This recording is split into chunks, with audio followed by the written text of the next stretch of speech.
semuanya, selamat datang lagi di membaca bersama saya. Ya, membaca bersama saya. Hari ini saya akan membacakan kepada kalian Para Detektif Mungil dari Cressida Cowell. Apakah laba-laba punya hewan peliharaan? Kamu rasa tidak ya? Sama. Kalau kamu rasa tidak, like. Kalau kamu rasa iya, subscribe. Gigi nyamuk. Oke. Ayo kita membaca. Para Detektif Mungil. Apakah laba-laba punya hewan peliharaan? Cressida Cowell. Mari berkenalan dengan para detektif mungil. Para detektif mungil memang sangat kecil, tapi rasa ingin tahu mereka sangat besar. Itu sebabnya mereka hidup di sebuah rak buku. Karena orang terkecil sekalipun dapat menemukan jawaban untuk pertanyaan besar jika mereka suka membaca buku. Persis seperti yang selalu berhasil dilakukan oleh para detektif mungil. Suatu hari yang cerah sebelum makan siang, Bo mengajukan satu pertanyaan besar. Si Kumbang bertanya-tanya apakah hewan juga punya hewan peliharaan, tanya Bo, anak bungsu dari keluarga mungil.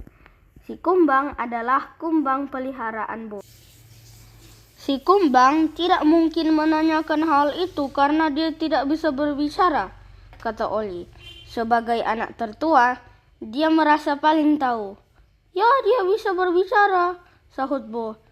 Ya, bisa kalau kamu menggunakan bahasa si Kumbang. Konyol sekali, tentu saja hewan tidak punya hewan peliharaan, balas Oli. Hanya manusia yang punya hewan peliharaan. Ayolah para detektif mungil, kata ibu. Mari kita melompat ke dalam buku untuk menemukan jawabannya. Jadi para detektif mungil memanjat sampai puncak rak buku dan membuka buku berjudul Hutan di Peru. Ibu pun mengikat benang merah di sekeliling pinggangnya. Tujuannya adalah supaya mereka bisa keluar dari buku setelah petualangan mereka berakhir. Mereka melompat dan mendarat tepat di tengah hutan yang penuh dengan kehidupan. Oh, seekor katak sedang melompat-lompat di sepanjang dasar hutan. Katak itu cantik dan punggungnya berbintik-bintik. Katak itu begitu menggemaskan. Mari kita ambil katak itu sebagai hewan peliharaan kita, kata tiga, sambil melompat di samping katak itu. Mendengar hal tersebut, si Kumbang sebagai satu-satunya peliharaan keluarga mungil menjadi sedikit cemas. Tiba-tiba, seekor belalang sembah mendarat di tanah, tepat di belakang mereka. Belalang sembah itu tidak sedang mencari hewan peliharaan, dia sedang mencari mangsa untuk santapan makan siang. Para detektif mungil begitu mengagumi katak itu. Jadi hanya si Kumbang yang memperhatikan kehadiran belalang sembah itu. Si Kumbang pun menghentak-hentakkan kakinya untuk membuat bunyi keras. Dia sedang memberikan peringatan kepada para detektif mungil. Namun yang mengerti bahasa si Kumbang hanya Bo. Jadi hanya Bo yang berbalik. Si Kumbang menyuruh kita menjauh, teriak Bo.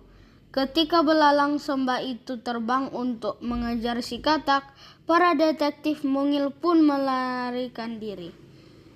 Lari!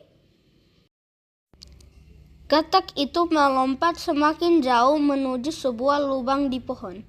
Ketika 1, 2, 3, 4, 5, 6, 7, 8 kaki berbulu satu persatu keluar dari lubang di pohon itu. Seekor laba-laba tarantula raksasa berdiri di depan lubang pohon. Dia tampak seperti pengawal besar. Katak mungil itu pun melompat dan berlindung di bawahnya. Begitu melihat tarantula, belalang sembah pun segera terbang dan pergi. "Wah," kata Oli sambil terkagum-kagum. "Menurutku bisa jadi katak ini hewan peliharaan tarantula." "Tarantula tidak seseram yang dikira orang," kata ibu. Ketiga laba-laba itu masuk kembali dengan tenang ke dalam lubang pohon. Gigitannya tidak separah sengatan tawon pada manusia, dan sarang mereka menakjubkan, kata Tiga dengan kagum, sambil mengintip sarang tarantula pada lubang pohon itu. Tarantula menghiasi sarangnya dengan anyaman sutra perak. Ada sebuah kepompong sutra yang penuh dengan telur laba-laba. Tiba-tiba seekor semut kecil nakal mau masuk ke dalam sarang itu. Dia coba mencuri sebuah telur laba-laba. Namun si katak berbintik-bintik menakut-nakuti dan mengusir semut itu. Itu sebabnya katak dijadikan hewan peliharaan oleh tarantula, kata ayah dengan puas. Jadi hewan memang punya hewan peliharaan, timpal ibu. Satu pertanyaan lagi terjawab. Dan kamu yang mengerti bahasa si kumbang, Bo? Oli akhirnya mengakui. Maaf, aku tidak percaya kepadamu.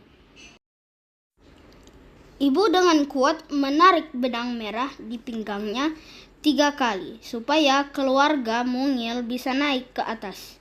Mereka pun terus naik melalui halaman-halaman buku yang dipenuhi rimbunnya dedaunan hutan. Akhirnya mereka tiba di rak buku mereka sendiri, tepat pada jam makan siang. Sayang sekali kita tidak boleh membawa pulang katak mungil yang menawan itu, ujar Tiga sedih. Si kumbang menggerak-gerakkan kakinya, tetapi hanya Bo yang mengerti maksud si kumbang. Si kumbang sangat senang karena katak itu tetap tinggal di hutan. Jadi dialah satu-satunya hewan kesayangan dalam keluarga mungil.